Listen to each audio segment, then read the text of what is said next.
Good afternoon, everyone. It's an honor to present some of the findings from the research we do at Iowa State. The title, as Dr. Osemeke mentioned, is Considerations when Pulling Samples for PRRS Testing by RT-PCR. So this is the outline for the presentation today. First, I'm going to talk about goals for monitoring, and then I'm going to say a thing or two about sample options.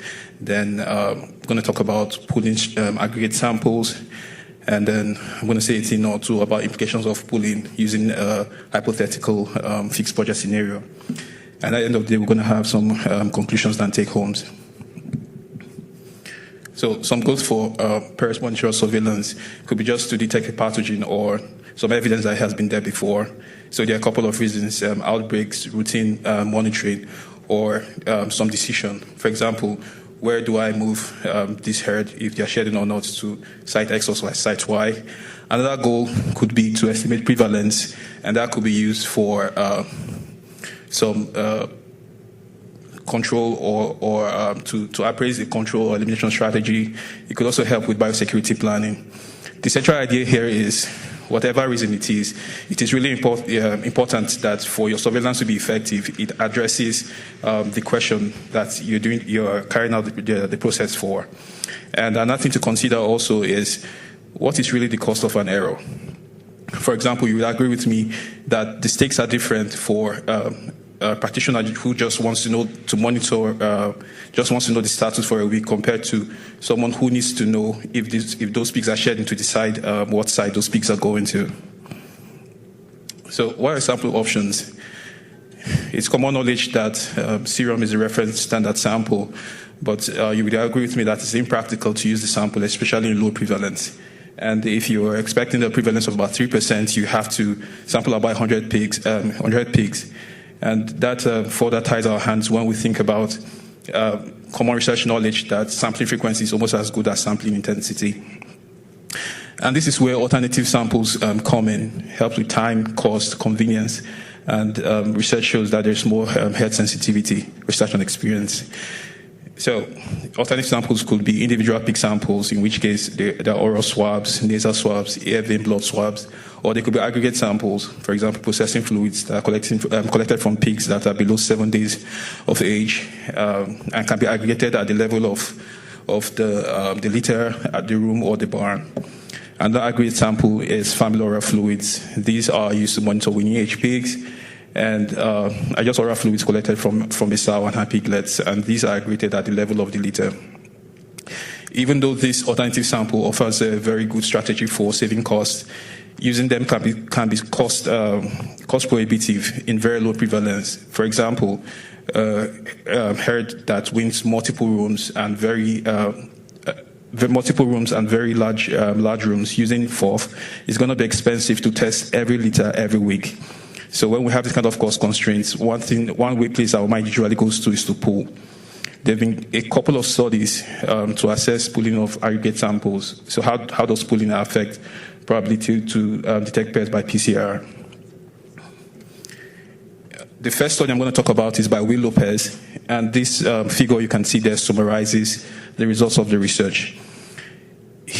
On the y-axis of this plot you're seeing there is the probability of PRRS virus detection, and on the x-axis is the number of pigs within the pool. He saw from his research that as the number of pigs within the pool gets to over 320, the probability to detect gets lower.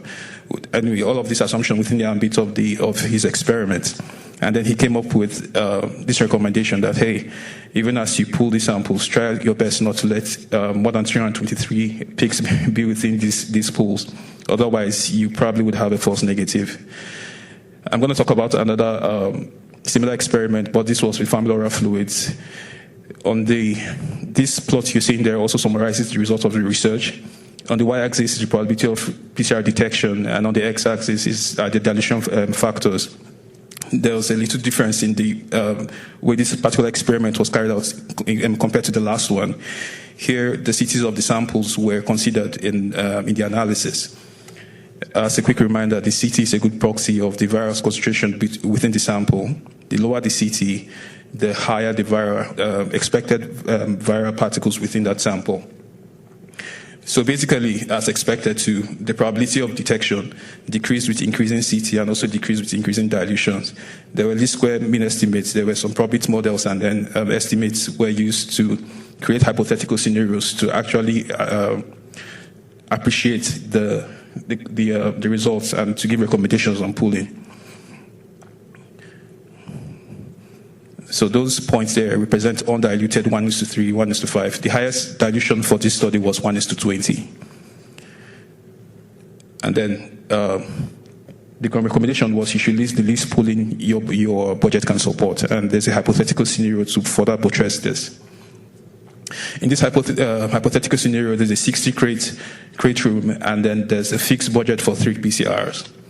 The final probability for making decisions here is a component of about 3 things. First of all, the probability that you are randomly going to select a positive crate, assuming a prevalence. And it considers the orientation of these positive samples within pools. And finally, the probability that PCR is able to detect PRRS given the percentage of positive samples within pools. The table here is a summary of the result. The first column there is the scenario of positive liters. So what happens if you have just 1 positive liter in the room of 60 crates? What happens if you have 2 up to 20, which is about 33% prevalence? The second row there are decisions. So what happens if you just randomly select 3 liters and submit that for PCR testing? What happens if you randomly select 9 and then pool by 3s? All decisions point to just 3 PCR tests. What you have in these cells there, probably I have to use pointers, but what you have there, for example, the first, under the 3 for individually, 5, the first point you see there, 5 means that if you randomly select 3 in that scenario of 1 positive crate in 60 crate room, the probability that you're going to pick one of the positives, or the only positive there, is 5%. The other probability in brackets is everything considered. So the probability of selection, the orientation of those samples within pools, and then finally the probability of PCR detection. That's the final value there. Take home, as you can see there, is the pooling of all the crates together. That's the last decision, the last column there, which means you sample the entire room, you pull in 20s, and you have 3 pools. It outperformed the other ones. Not because the PCR is superior, just because whenever the samples are submitted, there's always the positive sample within. So that's a big win for probability. It's a game of numbers. So for this scenario, like I said, pulling up to 20 gave the best performance. Conclusions and take-homes. Yeah, pooling is a favorable option if there's cost constraints. Do not be afraid of pooling. And similar data-driven decisions could be made. For example, different sizes of room, different crates, different budgets. And this is probably one of the most important points for this presentation. In low PRRS prevalence, regardless of this pooling option that you have in mind, have as many animals as possible represented within the samples you are submitting. So I would like to thank you for listening. I thank the team at Iowa State for all the support. So I guess I'll be taking the question at the other session. Thank you.